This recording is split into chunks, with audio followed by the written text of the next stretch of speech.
Hello everyone, welcome to banking exams Telugu by entry.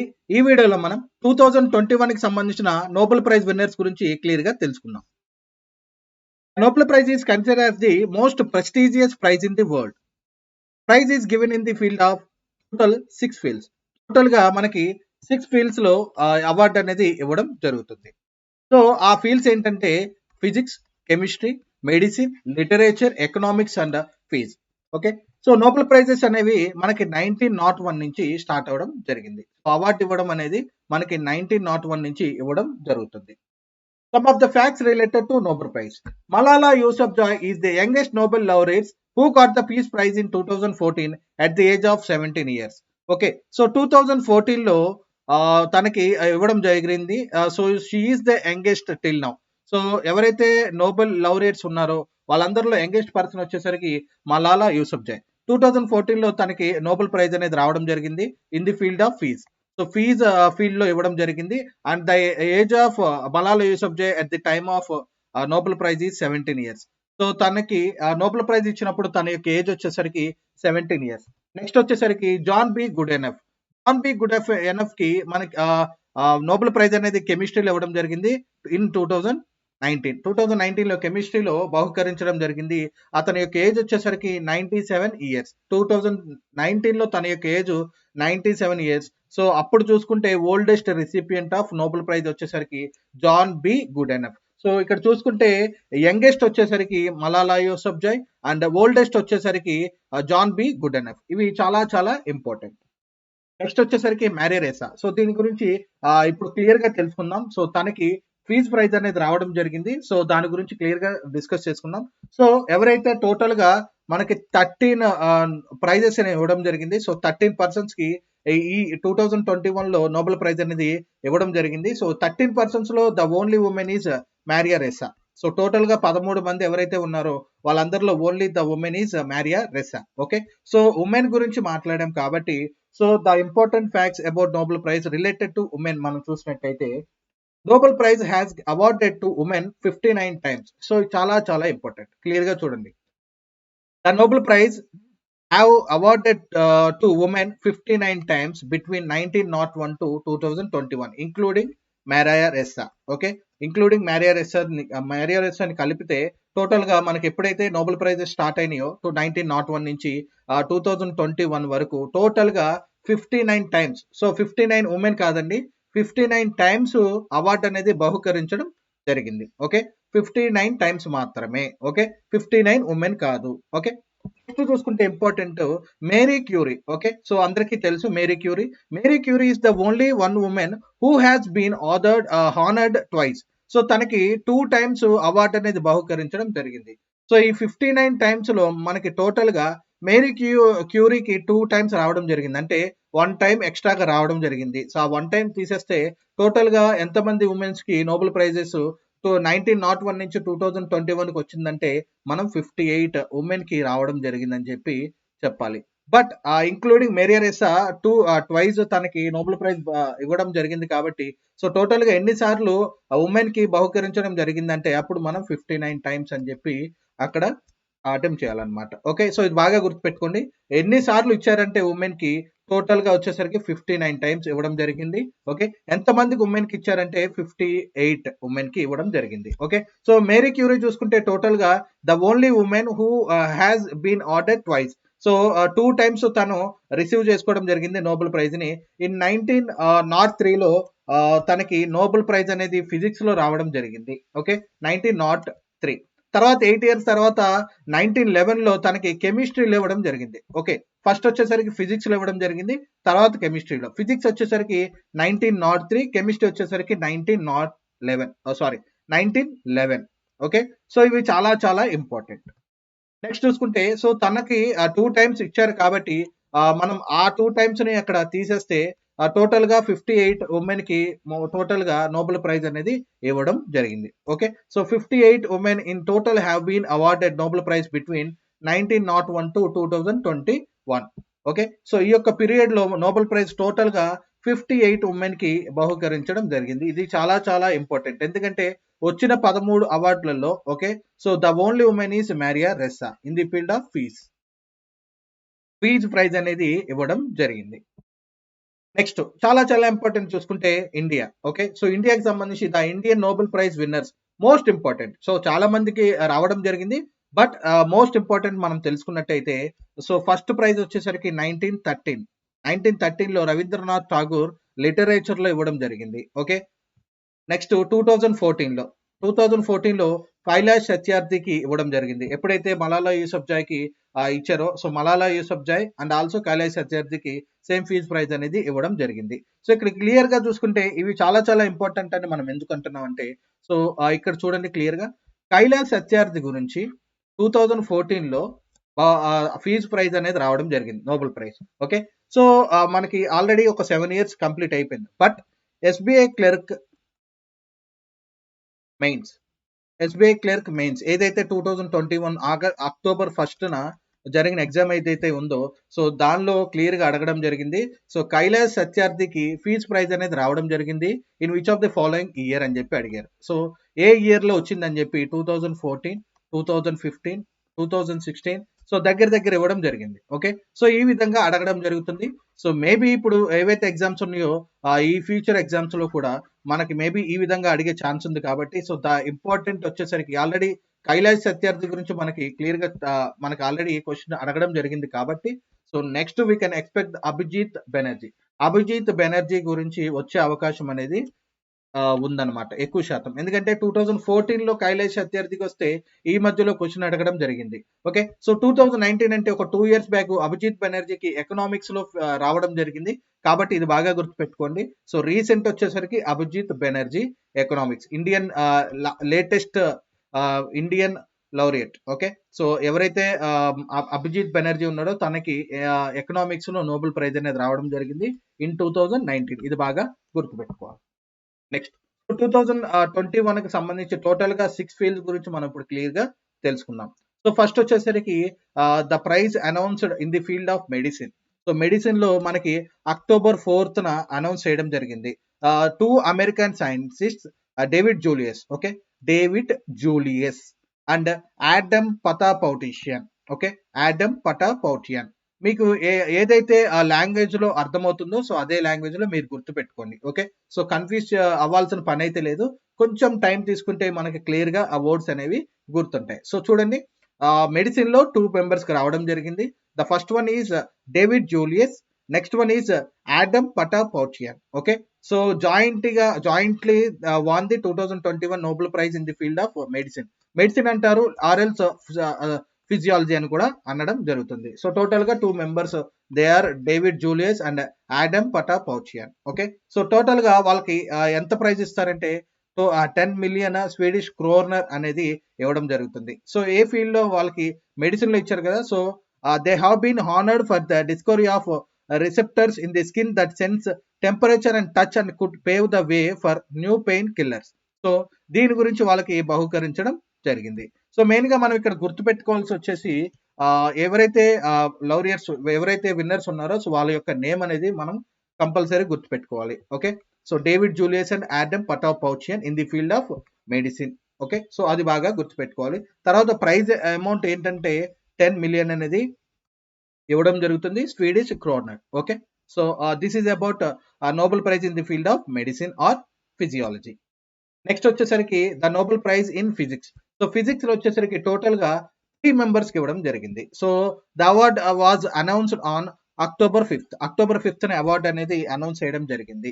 Okay. So total గా మనకి ఒక అవార్డుని 2 members కి ఇవ్వడం జరిగింది in the field of medicine. Okay. So ఇప్పుడు ఏం చేస్తున్నారంటే 3 persons కి ఇచ్చారు బట్ బై 3 చేయట్లేదు. ఏమన్నారంటే సో బై హాఫ్ చేశారు అండ్ ఆల్సో రిమైనింగ్ హాఫ్ లో 1/4 ని ఇవ్వడం జరిగింది అనమాట. ఓకే. సో ఒక పర్సన్ కి అయితే హాఫ్ ఇచ్చారు, ఇంకొక 2 persons కి 1/4 అనేది ఇవ్వడం జరిగింది. ఇక్కడ చూడండి half of the award was been given jointly US based Syukuro మనాబే.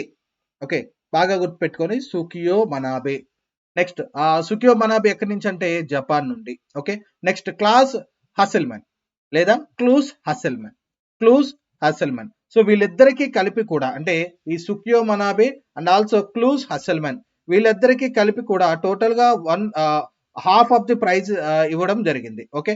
Remaining half of the prize ఎవరికి ఇచ్చారంటే జియార్జియో పార్సీ లేదా గియార్గియో పర్సీ అని కూడా మనం అనుకోవచ్చు. ఓకే, సో వాళ్ళకి ఏ ఫీల్డ్ లో ఇవ్వడం జరిగింది? ఫిజిక్స్ లో ఇవ్వడం జరిగింది. సో సుకియో మనాబే వచ్చేసరికి జపాన్ కి చెందినవాడు. ఓకే, సో ఇక్కడ క్లియర్ గా నోట్ చేయడం జరుగుతుంది. So Japan. Okay, next Klaus Hasselmann వచ్చేసరికి జర్మనీకి సంబంధించిన Germany. Okay, next Giorgio Parisi వచ్చేసరికి లేదా గియార్గో పార్సీ వచ్చేసరికి ఇటలీకి సంబంధించిన వ్యక్తి. Okay, this is about the Nobel prize in the field of physics. Next వచ్చేసరికి the Nobel prize in the chemistry. Okay, so 2021 కి సంబంధించి కెమిస్ట్రీలో మనకి 2 పర్సన్స్ కి ఇవ్వడం జరిగింది. The award was announced on October 6th award అనేది అనౌన్స్ చేయడం జరిగింది. The Nobel prize in chemistry was awarded jointly to Benjamin List. Okay, so ఈ వర్డ్ అయితే ఈజీగానే ఉంది. So Benjamin List from Germany. So ఎవరైతే బెంజమిన్ లిస్ట్ ఉన్నాడో తను జర్మనీకి సంబంధించిన వాడు. Germany. Next David W C MacMillan from USA. So David W C MacMillan వచ్చేసరికి యుఎస్ఏకి సంబంధించిన వాడు. సో ఇవి కూడా మనకి కంట్రీస్ కూడా చాలా ఇంపార్టెంట్. బెంజమిన్ లిస్ట్ కి కెమిస్ట్రీ రావడం జరిగింది. సో తను ఏ యొక్క కంట్రీకి చెందినవాడు అని చెప్పి కూడా క్వశ్చన్ అడిగే ఛాన్స్ ఉంది. కాబట్టి మనం కంట్రీస్ కూడా గుర్తుపెట్టుకోవాలి. So that I'm writing here. Okay, so కెమిస్ట్రీలో టోటల్ గా 2 పర్సన్స్ కి ఇవ్వడం జరిగింది. The first one is Benjamin from Germany. Okay, so Benjamin List from Germany and second one వచ్చేసరికి David W C MacMillan. So this is about chemistry. So కెమిస్ట్రీలో వాళ్ళకి ఇవ్వడం జరిగింది. And also for the development of asymmetric organocatalysis కి సంబంధించి వాళ్ళకి కెమిస్ట్రీలో బహుకరించడం జరిగింది. Okay, so this has a great impact on pharmaceutical research and has made chemistry greener. The Royal Swedish Academy of Sciences has decided to award the Nobel Prize in Chemistry in 2021. Prize money వచ్చేసరికి 10 million Swedish kroner. Okay, so half of the member is Benjamin List and half of the member is David W.C. Macmillan. Okay, this is about the Nobel Prize in the field of chemistry. Next వచ్చేసరికి Nobel prize in literature. Okay, literature వచ్చేసరికి only ఒక person కే రావడం జరిగింది. Okay, so sharing basis కాదు, only ఒక person కే రావడం జరిగింది. ఇది బాగా గుర్తుంటుంది మీకు. సో లిటరేచర్ మనకి వచ్చేసరికి October 7th అనౌన్స్ చేయడం జరిగింది. The Nobel prize in literature was awarded to Abdulrazak Gurnah born in జలిందర్. సో ఇది చాలా ఇంపార్టెంట్.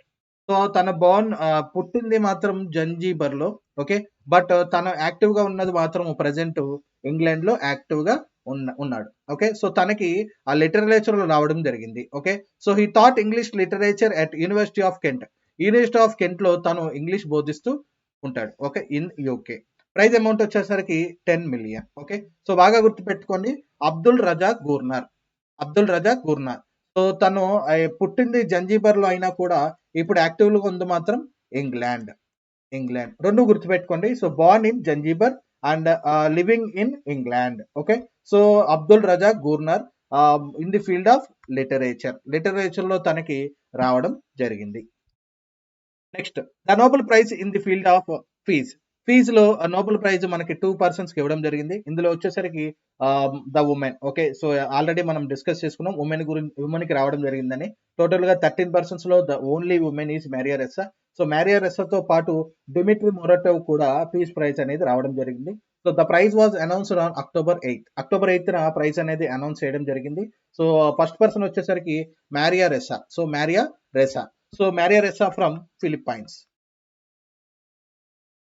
ఫిలిప్పైన్స్ కి సంబంధించిన మారియా రెస్సాతో పాటు Dmitry Muratov. Okay, is from రష్యాకి సంబంధించిన డిమిట్రీ మొరటోవ్. వీళ్ళిద్దరికి కూడా మనకి ఫీజ్ ప్రైజ్ అనేది ఇవ్వడం జరిగింది.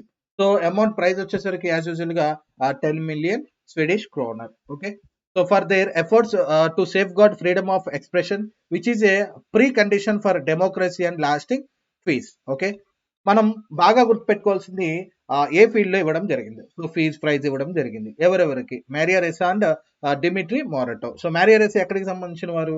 ఫిలిప్పైన్స్ కి సంబంధించిన ఉమెన్. ఓకే, నెక్స్ట్ వచ్చేసరికి డిమిట్రీ మొరటోవ్ వచ్చేసరికి రష్యాకి సంబంధించిన winner. Okay, so this is about the Nobel prize in peace. Next Nobel prize in economic sciences. Okay, economic sciences లో టోటల్ గా 3 పర్సన్స్ కి ఇవ్వడం జరిగింది. సో ద ఫైనల్ ప్రైజ్ అన్నమాట. ఓకే, సో టోటల్ గా 6 ఫీల్డ్స్ లో ఫైనల్ ప్రైజ్ వచ్చేసరికి economic sciences. Economics లో మనకి అనౌన్స్ చేసింది అక్టోబర్ 11న అనౌన్స్ చేయడం జరిగింది. So 1/2 to David Card. Okay, so ఏదైతే మనకు టోటల్ గా ఒక ప్రైజ్ ఉందో, ఓకే, ఆ ప్రైజ్ ని మళ్ళీ హాఫ్ చేశారు. అండ్ ఆల్సో రిమైనింగ్ హాఫ్ అనేది 2 పర్సన్స్ కి 1/4 ఇవ్వడం జరిగింది. ఓకే, సో హాఫ్ వచ్చేసరికి డేవిడ్ కాట్ కి ఇవ్వడం జరిగింది. David Card. ఓకే, సో మనం అడగచ్చు డేవిడ్ కాట్ కి ఎంత ఎంత ప్రైజ్ అనేది వచ్చిందో మనం అడగచ్చు. 1/4 వచ్చిందా లేదా ఒక హాఫ్ వచ్చిందా? ఓకే, ఈ విధంగా అడిగే ఛాన్స్ కూడా ఉంది. Okay, so David Card and also Joshua D Angrist and Guido Imbens total గా వీళ్ళ ముగ్గురు కూడాను మీకు బాగా ఈజీగా గుర్తు పెట్టుకోవచ్చు, యుఎస్ఏకి చెందిన వాళ్ళు. ఓకే, డిఫరెంట్ కంట్రీస్ ఏం కాదు, మొత్తం టోటల్ గా ముగ్గురు కూడా యుఎస్ఏకి సంబంధించిన బట్ డిఫరెంట్ ఈ universities. Okay, so different university నుంచి వచ్చారు, బట్ యుఎస్ఏకి చెందిన వాళ్ళు టోటల్ గా ముగ్గురు కూడా. ఇది మనకి ఈజీనే. సో ఫస్ట్ పర్సన్ వచ్చేసరికి David Card. So David Card University of California Berkeley USA. Okay, University of కాలిఫోర్నియాకి సంబంధించిన అతను, Berkeley USA. Okay, for his empirical contribution to labour economics. The other half jointly to. Okay, so ఏదైతే half prize David Card కి ఇచ్చిన తర్వాత, okay, remaining half వచ్చేసరికి 1/4 Joshua D Angkrish కి and also గిదో ఇంబెన్స్ కి కూడా 1/4 ఇవ్వడం జరిగింది. సో ఇక్కడ చెప్తున్నారు the other half jointly to Joshua Angrist అనుకోవచ్చు, Joshua Angrist. Okay, so Massachusetts Institute of Technology Cambridge యుఎస్ఏకి సంబంధించిన తను. సో తనకి 1/4 ఇవ్వడం జరిగింది. నెక్స్ట్ వచ్చేసరికి గిదో ఇంబన్స్ లేదా గైడో ఇంబన్స్ అనొచ్చు లేదా గిదో ఇంబన్స్, మీకు గుర్తుండొచ్చు. జస్ట్ ఆ వర్డ్ చూడంగానే మనకి క్లియర్ గా అటెంప్ట్ చేయగలుగుతాం ఎగ్జామ్ లో. ఓకే, గిదో ఇంబన్స్ గుర్తుపెట్టుకోండి, ఆర్ఎల్స్ గైడో ఇంబన్స్, మీకు ఎలా గుర్తుంటే అలా గుర్తుపెట్టుకోండి. Okay, so he is from Stanford University in USA for their methodological contribution to the analysis of casual relationship. ఏదైతే క్యాజువల్ రిలేషన్షిప్ ఉందో దానికి సంబంధించిన మెథడాలజికల్ కంట్రిబ్యూషన్ సంబంధించి వాళ్ళకి టోటల్ గా హాఫ్ ఆఫ్ ది ప్రైజ్ వీళ్ళిద్దరికి కలిపి జాయింట్ గా ఇవ్వడం జరిగింది. So Joshua D Angrist and also Guido Imbens కి కలిపి టోటల్ గా half of the prize is given, okay, in the field of economics and remaining half of the prize is given to David Card. Okay, so మనకి total గా 13 persons ఉంటే ఆ 13 persons లో కూడాను మనకి డేవిడ్ అనే నేమ్ తో 3 విన్నర్స్ ఉండడం జరిగింది. కాబట్టి మేబీ ఎక్కడో కొంత కన్ఫ్యూజ్ అయ్యే ఛాన్స్ ఉంది. కాబట్టి సో కన్ఫ్యూజ్ అవ్వకండి, జస్ట్ వాటిని నోట్ చేసుకొని కొంత టైం మనం ప్రాక్టీస్ చేస్తే మనకి ఈజీగా గుర్తుండడం జరుగుతుంది. Okay, so do not confuse. So మనకి క్లియర్ గా చూసుకుంటే డేవిడ్ జూలియస్ కి తనకి మెడిసిన్ లో ఇవ్వడం జరిగింది. Okay, half of the prize తనకి రావడం జరిగింది. ఓకే, నెక్స్ట్ వచ్చేసరికి డేవిడ్ డబ్ల్యూసి మెక్మిలన్ కూడా హాఫ్ ఆఫ్ ది ప్రైజ్ అనేది రావడం జరిగింది in the field of chemistry. Okay, next వచ్చేసరికి డేవిడ్ కార్డ్ వచ్చేసరికి హాఫ్ ఆఫ్ ది ప్రైజ్ అనేది ఇవ్వడం జరిగింది. ఓకే, సో తినకు కూడా half of the prize is given. Next economics లో వచ్చేసరికి టోటల్ గా హాఫ్ ఆఫ్ ది ప్రైజ్ అనేది డేవిడ్ కార్డ్ కి ఇచ్చిన తర్వాత రిమైనింగ్ హాఫ్ అనేది షేరింగ్ బేసిస్ లో ఇవ్వడం జరిగింది. ఓకే, సో ఇది కూడా మనం బాగా గుర్తుపెట్టుకోవాలి. అండ్ ఆల్సో లిటరేచర్ కి వచ్చేసరికి ఓన్లీ ఒక పర్సనే, that is Abdulrazak Gurnah from UK. So తనకు మాత్రమే ఎలోన్ మనకి నోబెల్ ప్రైజ్ అనేది ఇవ్వడం జరిగింది in the field of literature. ఇవి మనం బాగా గుర్తుపెట్టుకోవాలి. ఓకే, సో డేవిడ్ కార్డ్ కి హాఫ్ ఆఫ్ ది ప్రైజ్ ఇచ్చేసిన తర్వాత ఎవరైతే రిమైనింగ్ 2 పర్సన్స్ ఉన్నారో వాళ్ళిద్దరికి కూడా హాఫ్ ని వాళ్ళిద్దరికి షేరింగ్ బేసిస్ లో ఇచ్చారు. ఓకే, సో గిడో ఇంబెన్స్ కి అండ్ ఆల్సో జాషువా యాంగ్రిస్ట్ అండ్ గిదో ఇంబెన్స్ కి హాఫ్ ఆఫ్ ది ప్రైజ్ అనేది షేరింగ్ బేసిస్ లో ఇవ్వడం జరిగింది. రిమైనింగ్ హాఫ్ అనేది డేవిడ్ కార్డ్ కి in the field of economics లో ఇవ్వడం జరిగింది. నెక్స్ట్ డేవిడ్ మెక్మిలన్ కి కెమిస్ట్రీలో ఇవ్వడం జరిగింది. నెక్స్ట్ డేవిడ్ జూలియస్ కి మెడిసిన్ లో అవార్డు అనేది ఇవ్వడం జరిగింది. Okay, so this is about Nobel prize. Okay, ఈ వీడియో మీకు నచ్చినట్లయితే లైక్ చేయండి. అండ్ ఆల్సో మీ ఫ్రెండ్స్ అండ్ ఫ్యామిలీ మెంబర్స్ ఎవరైతే banking and insurance exam prepare అవుతున్నారో వాళ్ళకు కూడా షేర్ చేయండి. ఇప్పటి వరకు banking exam Telugu by entry channel subscribe చేయకుండా ఉంటే సబ్స్క్రైబ్ చేసుకొని పక్కనే ఉన్న బెల్ ఐకాన్ని యాక్టివేట్ చేసుకొని ఆల్ అనే బటన్ క్లిక్ చేస్తే మా దగ్గర నుంచి ఎప్పటి నుంచి వచ్చే అప్డేట్లు మిస్ కాకుండా మీరు పొందడం జరుగుతుంది. Thanks for watching.